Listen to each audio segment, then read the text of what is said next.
কবাডি গেটের কাছে আপনি চলে আসুন, এখানে পুরোটা সব ঘুরে ঘুরে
হয়েছিল।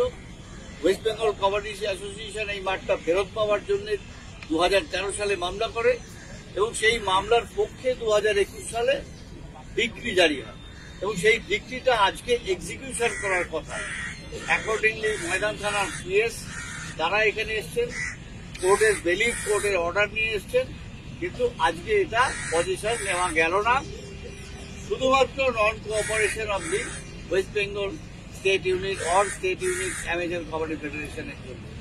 এটা খুব স্বাভাবিকভাবেই এটা কোর্টের পক্ষ থেকে যারা প্রতিনিধি এসেছিলেন তারা আমাদের জানিয়েছেন যে আমরা এটা এক্সিকিউট করতে পারলাম না due to the non cooperation of the existing body.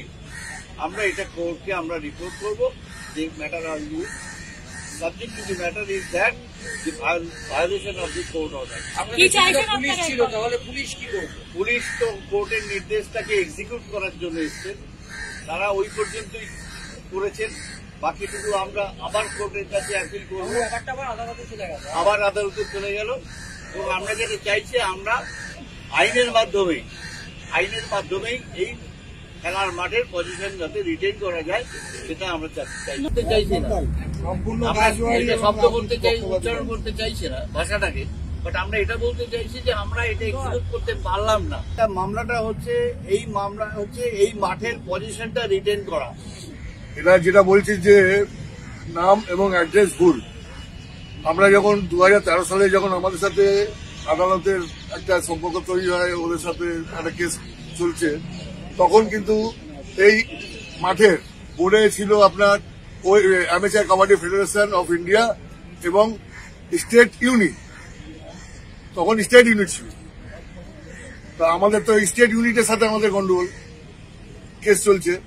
এবং বিগত কদিন আগে, মানে মাস দুয়েক আগে হঠাৎ একটা নতুন বোর্ড লেগে গেল, ওতে লেখা রয়েছে ওয়েস্ট বেঙ্গল স্টেট ইউনিট, কিন্তু এটা আগে ছিল না, অনলি ফর স্টেট ইউনিট বলে লেখা ছিল।